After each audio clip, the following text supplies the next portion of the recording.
आप सभी का स्वागत है आज के इस खास और गहरे विश्लेषण में, जहां हमारा विषय है साहस और प्रेरणा। आज हम एक ऐसे टॉपिक पर बात करने जा रहे हैं जो हम सबके जीवन का एक बहुत ही अभिन्न हिस्सा है, डर। एक ऐसी चीज जिससे हम सभी कभी न कभी गुजरते ही हैं। लेकिन क्या आपने कभी सोचा है कि ये डर असल में काम कैसे करता है और हमारी इस घबराहट पर समाज का रिएक्शन क्या होता है? आज हम इंसान के भीतर बैठे इस डर और उसे हमेशा के लिए हराने की प्रेरणा के सफर को बहुत ही बारीकी से डिकोड करने वाले हैं। ये बस कोई साधारण चर्चा नहीं है, ये एक तरह का घोषणा पत्र है जो हम सबको अपनी अंदरूनी ताकत पहचानने पर मजबूर कर देगा। जरा इस बात पे गौर कीजिए, जितना डरोगे उतना ही लोग डराएंगे। ये कोई मामूली चेतावनी नहीं है ना?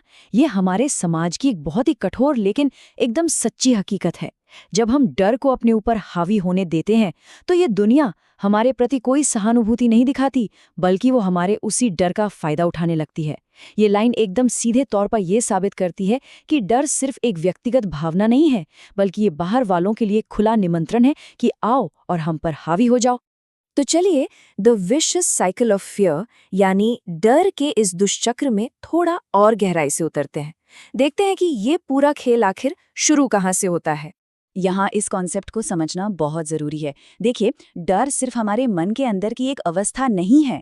वैचारिक रूप से देखा जाए तो ये एक ऐसा सिग्नल है जो हम अनजाने में बाहरी दुनिया को ब्रॉडकास्ट कर रहे होते हैं। ये एक ऐसा इन्विटेशन है जो दुनिया को ये बताता है कि हाँ, वे हमें दबा सकते हैं, वे हमें डरा सकते हैं। जब हम भीतर से डरे और सहमे होते हैं तो हम खुद ही समाज को अपने ऊपर हावी होने का पूरा अधिकार दे देते हैं। ये एक बहुत ही खतरनाक स्थिति है जिसे आज का हमारा ये स्रोत एकदम शीशे की तरह साफ कर देता है।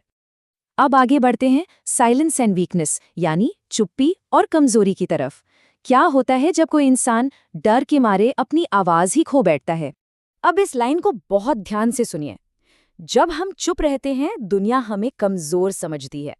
अक्सर हमें लगता है कि चुप रहने से शांति बनी रहेगी, विवाद नहीं होगा। सही कहा ना? लेकिन सच कुछ और ही है। बाहरी दुनिया हमारी इस खामोशी को शांति या शराफत बिल्कुल नहीं मानती। समाज हमारी इस चुप्पी को सीधे तौर पर हमारी शक्तिहीनता के रूप में देखता है। अगर कोई इंसान अपना विरोध दर्ज नहीं कर रहा है, अपनी बात नहीं रख रहा है, तो दुनिया तुरंत यही मान लेती है कि उस इंसान के अंदर ताकत बची ही नहीं है।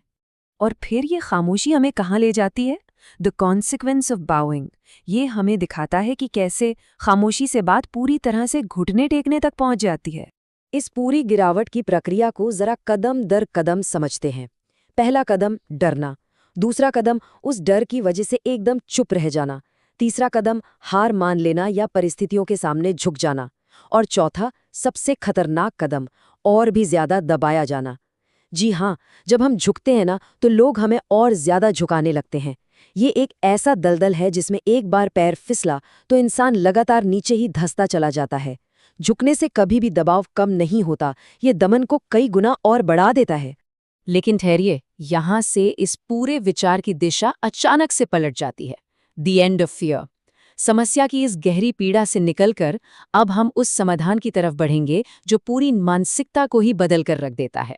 लेकिन जिस दिन हमने डरना छोड़ दिया, बस यहाँ एक पल के लिए रुकिए, इस बात की गहराई को महसूस कीजिए।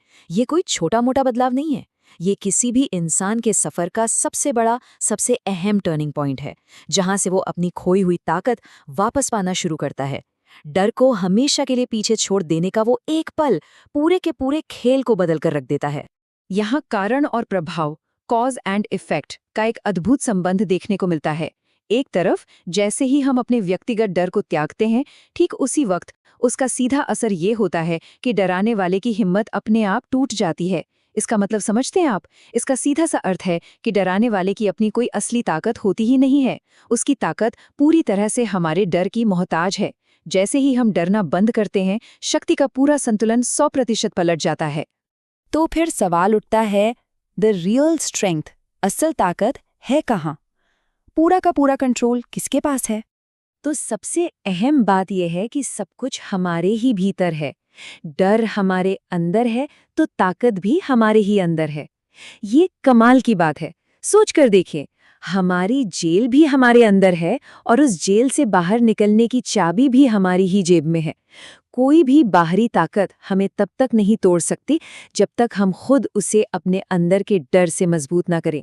पूरा का पूरा नियंत्रण शुरू से लेकर अंत तक हमारे ही हाथों में है।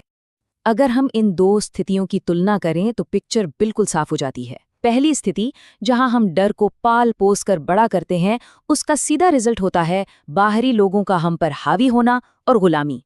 लेकिन दूसरी स्थिति, जैसे ही हम अपनी उस आंतरिक शक्ति को, उस इंटरनल स्ट्रेंथ को पहचान लेते हैं, उसका परिणाम होती है पूर्ण मुक्ति और दमन करने वालों पर हमारी जीत। ये साबित करता है कि बाहरी दुनिया हमारे साथ कैसा बर्ताव करेगी, ये पूरी तरह इस बात पर निर्भर करता है कि हम अपने भीतर किस चीज को पाल रहे हैं, डर को या हिम्मत को।